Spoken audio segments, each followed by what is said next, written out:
meron tayong mga kababayan ha, sandali lang. Ma'am Bella Johnson, ma'am, final na po ba tong sinasabi nyo, ma'am? Final na to. Baka ayusin nyo na po. Bibigyan ko po kayo ng 1 minuto.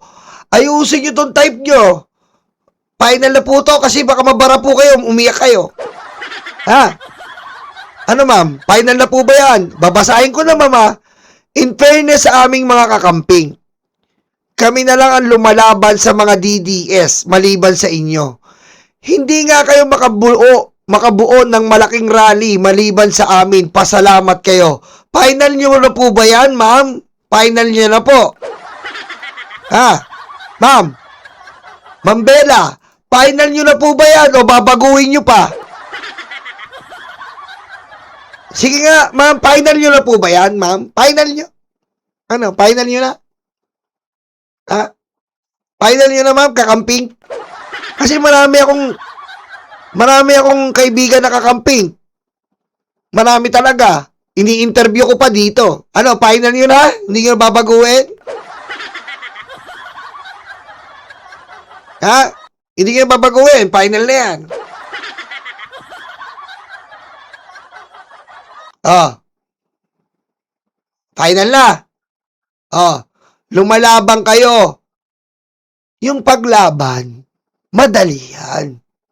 Pero, yung napatunayan, mahirap yun. Oh. Ano? Ayos na ba yun? Dudugtungan ko nga ba? Madaling yung paglaban eh. Laban.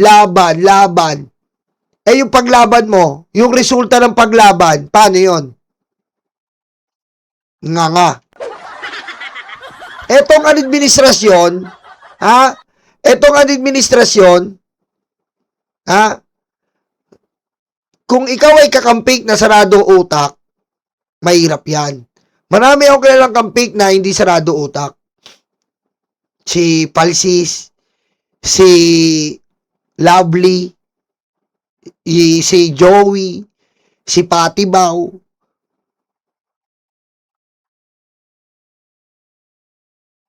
Ano? Natatakot ako, baka ma-open yung mga kakamping friends ko eh. Baka maka-open ako ng mga friends ko. Kita mo, ganyan kami. Oy, Victoria, salamat Victoria. Diba? Lahat ng pangarap nyo, mga kakamping, sino nagtupad? Yun na lang ang iiwan ko. Ha? Lahat ng pangarap nyo, sino nagtupad?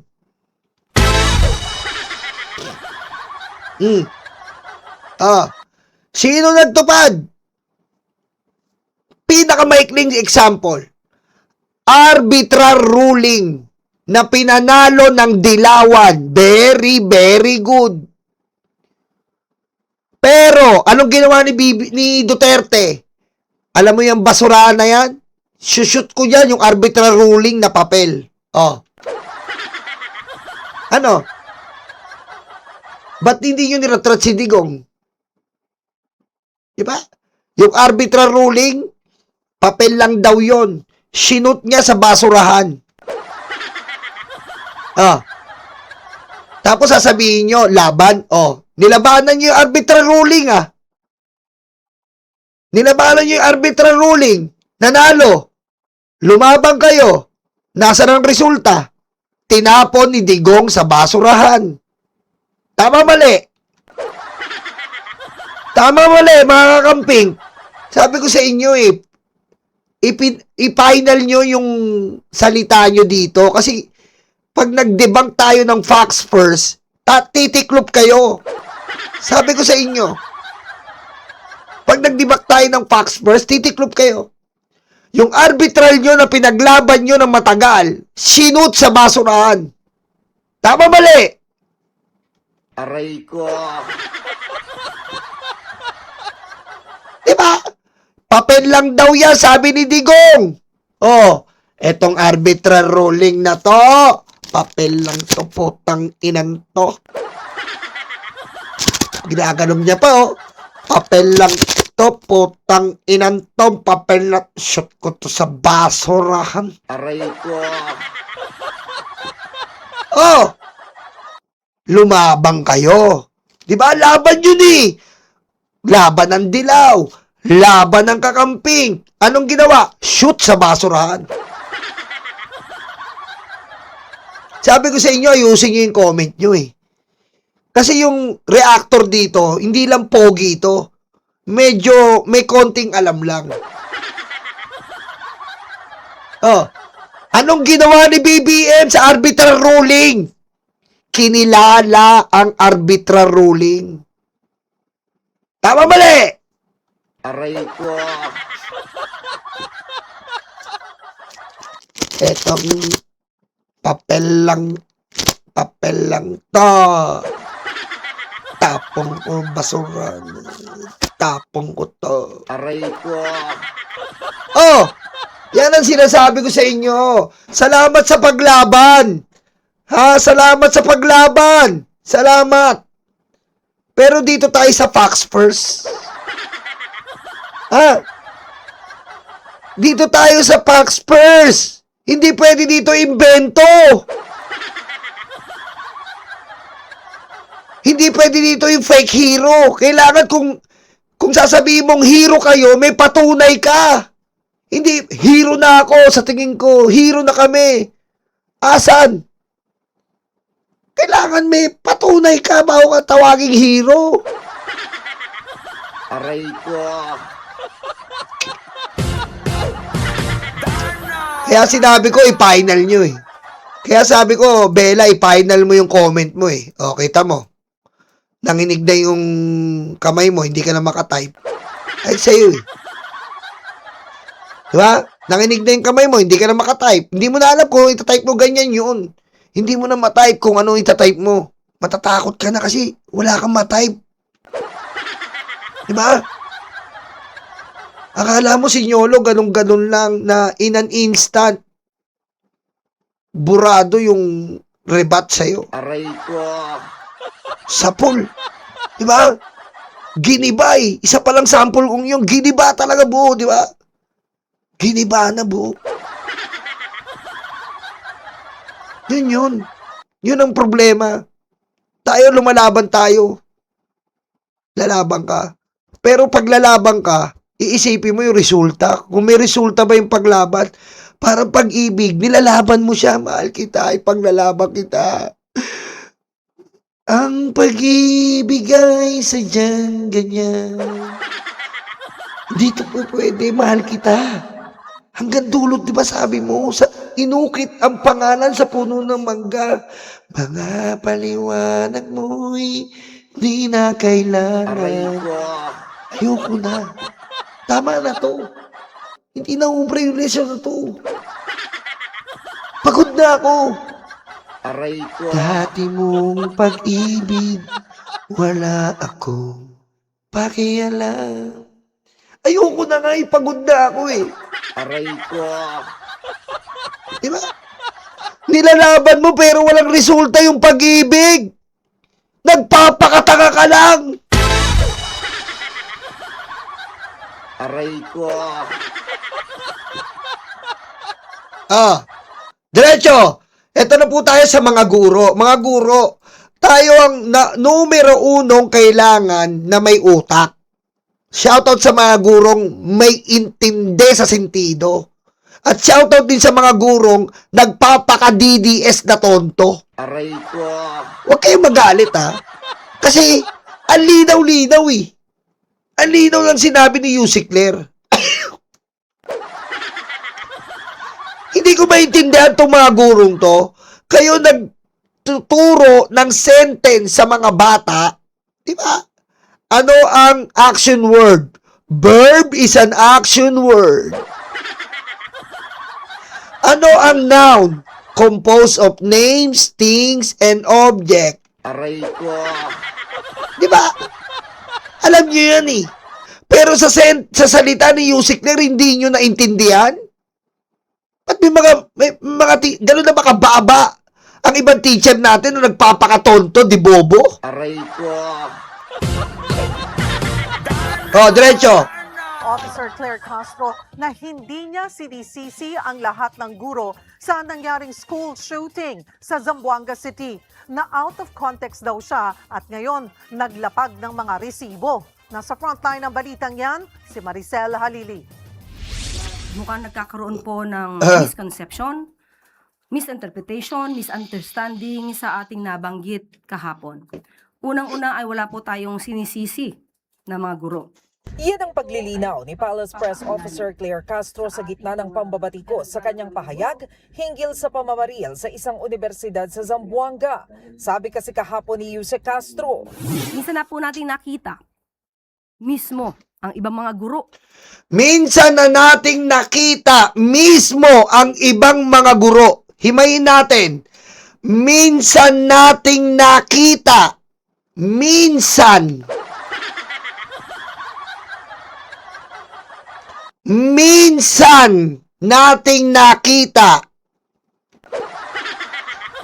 ang ibang mga guro. Sinabi bang minsan natin nakita ang mga guro? Hindi po. Ano ba talaga ang ating mga teacher? Kayo ang nagtuturo kung paano bumuo ng sentence, pero the sentence itself, you cannot understand. Really? Really? I'm so... Aray ko.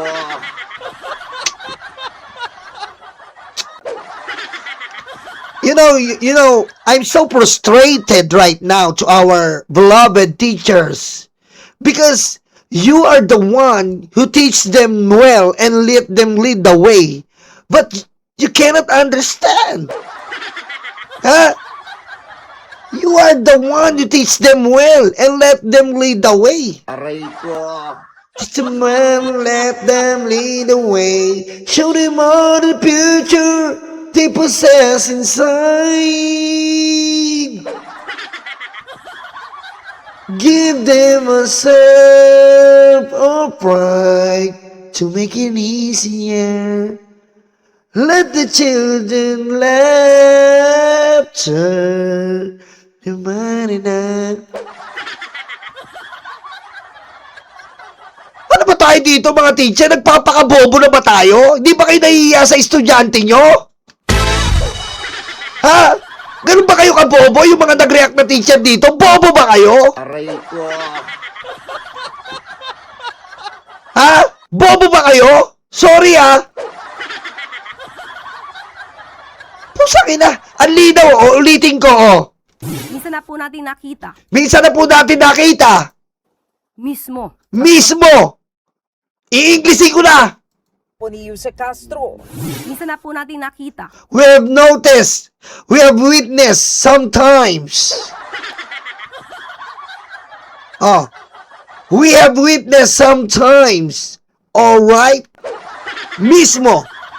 Alright? Oh. mismo ang ibang mga guro Some of the teachers. Some of the teachers. We have witnessed sometimes. Alright? Some of the teachers. Aray ko. Oh. ay lumalabag sa ganitong klase ng moralidad. Oh, they are violating sometimes the morality. Ang linaw eh. Ang linaw eh. Pusang ina naman oh. Diba?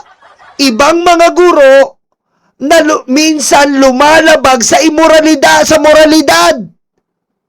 Ang linaw. Ba't kayo nag-react?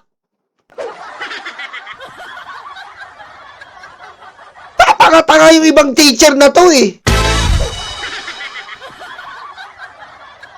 Nag-react kayo, inaalisan nyo ng respeto yung sarili nyo. Kayo dapat ang may sentido común eh. Common sense lang naman oh. Iba. Hindi naman sinabing in general lahat. Eto namang ex teacher party list, kala mo naman, engot din. Aray ko. Oh, diretso. Sila minsan lang nagtuturo sa kanilang mga estudyante kung papaano maging walang modo, Oh, tama. lalong-lalo na sa mga nakakatanda. Tama. Tinuturuan yung maging walang modo, lalo na sa mga nakakatanda. Diba? Oh. Alam nyo, yung mga teacher natin dati, alam nyo yan, mga kababayan. Malupit. Talagang disiplina, parang militar. Tatayo ka, may libro ka dito. Lalabas ka, nakaganong ka. Oh. Nakaganong ka. Ganun dati. Ang mga teacher mo mismo nagdidisiplina. Ngayon, kailangan mo disiplinahin yung teacher eh. May ibang teacher talaga abusado eh. Dahil nagiging DDS na bobo. Aray ko. Oh. Sabi ni PBBM Keywords, minsan ibang guro. Di ba? Minsan. Di ba? Ibang guro. Putik, ang bobo nyo ba umintindi? Aray ko. Ha? Ganito na ba kabobo mga teacher natin dito? Simpleng sentence, di nyo maintindihan? Ini-elaborate nyo para kayo pa magdulot at mag-spread ng hate? Oh my God! Or sa mga ibang tao. Tumaas ang kilay ng ilang guro Oh. sa pahayag na yan ni Castro. Panawagan ni House Deputy Leader at ACT Teachers Party List Representative Antonio Tino, dapat magsorry si Castro sa mga guro. Wala raw sa lugar ang paninisi sa mga guro para pagtakpan ang kabiguan ng administrasyon.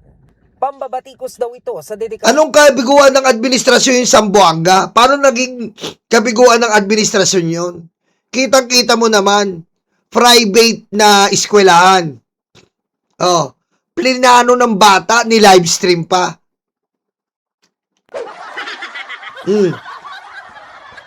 Ba't si BBM na naman may kasalanan nun? Tinyo naman, oh. Anok nang weteng ka na naman, Tinyo. Aray ko. Wala ka talagang ano eh. ng mga guro na sa kabila ng tambak na trabaho ay hindi sapat ang sahod at hindi rin sapat ang suportang nakukuha mula sa gobyerno. Giit ni Tino, huwag ibintang sa mga guro ang kakulangan ng gobyerno. Sa kabila niya, Eh di isisi mo yan sa sa mga dilawan. Oh. Di ba? Isisi mo yan sa mga dilawan. Bakit ganun pa rin yung sweldo ng teacher? Oh. Nyolo, ba't sa dilawan? Eh sila gumawa ng konstitusyon eh.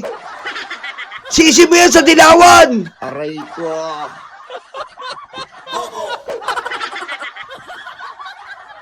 Oh. Sa dilawan mo isisi yan.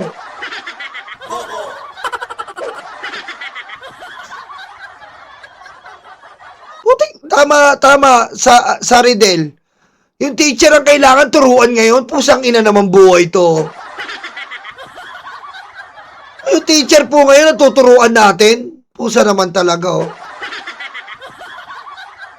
Aray ko. Diretso. hindi nagsorry si Castro at nanindigan siyang mali ang pagkakaintindi sa sinabi niya. Isa rin daw guro ang kanyang ina, kaya Tama. hindi niya babastusin ang profesyong ito. Siguro po ang dapat na magbigay ng paumanhin ay yung bigay ng maling konteksto. Tama! Nauunawaan naman daw ni Castro kung bakit napareact ang mga guro, pero wag naman daw sanang masamain ang pagpapaalala niya. Totoo naman daw kasi na may ilang guro Ayan, na oh. lumabag sa pulisiya. Oh. Naglapag pa nga ng resibo si Yuse Castro. Ang halimbawa niya, ang nag-viral na pambabatikos ng ilang estudyante kay Pangulong Bongbong Marcos nung nagpunta ito sa Davao City. Oh, tama ba yan mga guro? Oh, may narinig ba kayo? Oh, may narinig ba kayo nung binastos yung Pangulo dyan? Tama! Oh, ganun ba ang turo sa mga eskwelahan? Bastusin ang Pangulo? Eh, pusang ina, kabubuhan yan. Aray ko. Oh. Kabubuhan yan. Oh. May nasabi ba? May sinabi ba kayo? Humingi ba kayo ng sorry sa Pangulo? Ha? Yan tayo eh. Ngalngal kayo ng ngalngal. Pero kayo talaga may kasalanan eh. Paano nyo nagawa yung estudyante ganyan? Gobyerno nagpapasahod sa inyo.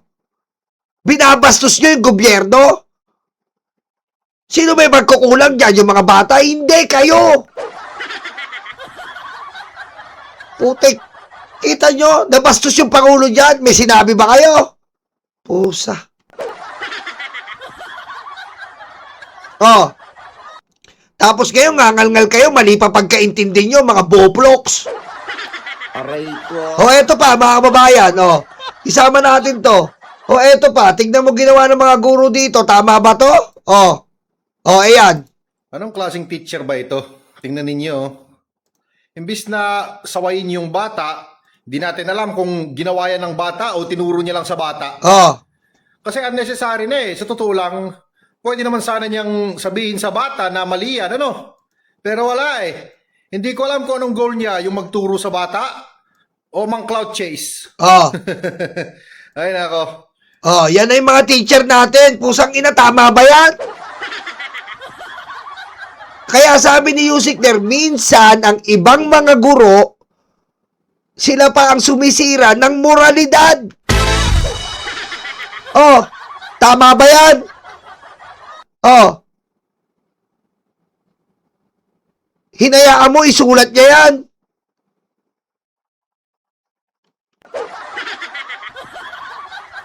Pag teacher ka, mag-focus ka sa pagtuturo. Ano? Oh, kita mo?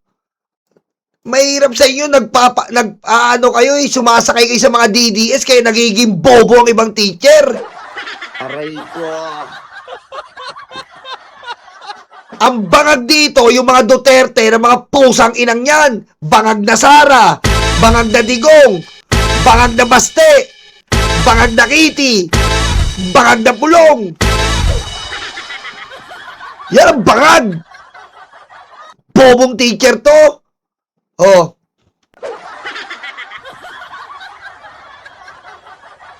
Tama ba yan? Oh, ikaw, Tinyo. Ikaw, sinabihan mo ba yan? Sira ulo ka pala eh. Aray ko. Oh. Mga bobo kayo eh. Sinabihan mo ba yung teacher na ganyan? Tama bang pagtuturo sa estudyante? Daldal lang kayo ng daldal. Pero hindi mo sinasabihan ang mga teacher na gumagawa ng ganyan. Tapos, sa sinabi ni Yusik der na malinaw na walang atake sa teacher, pinalaki nyo mga bobo!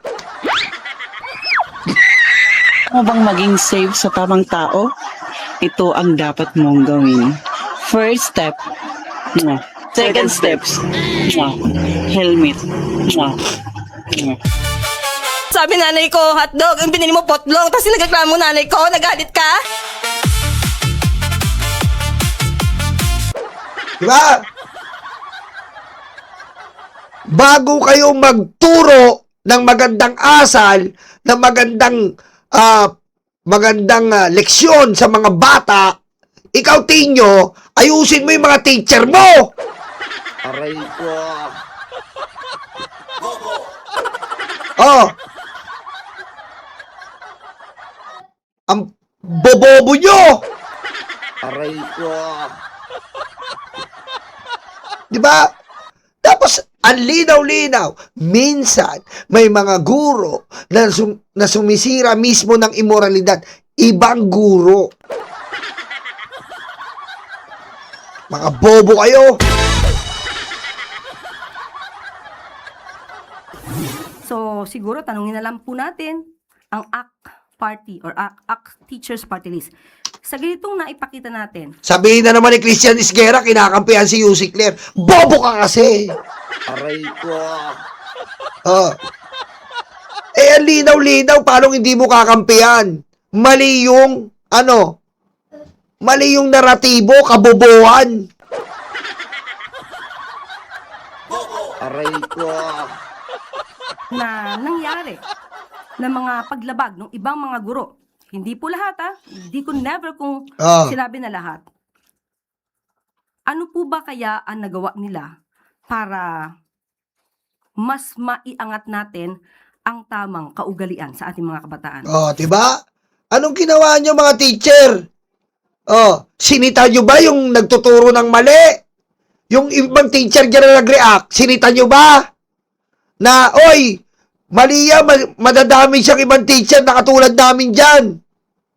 Wala. Kayo sumisira ng sarili nyong pagkaguro.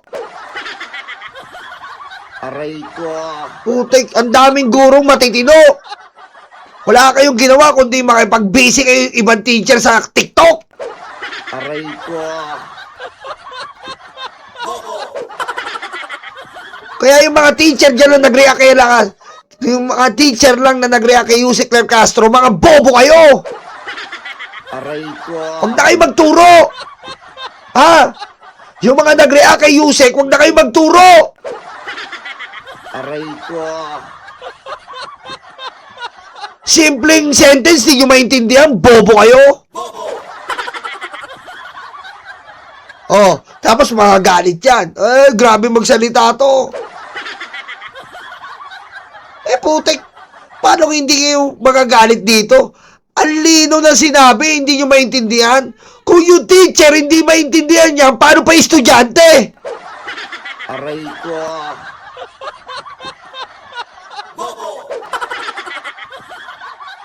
Diba? Yung teacher hindi maintindihan, paano pa yung estudyante?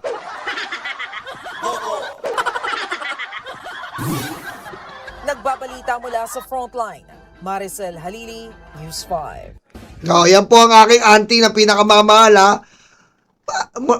Alam nyo, si Yusek Claire, hindi nyo kaya eh. Kasi, malupit siya eh. Binibigay niya talaga yung talagang legit na hindi ka makakareklamo sa ebidensya. Diba?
para lang kay Sara.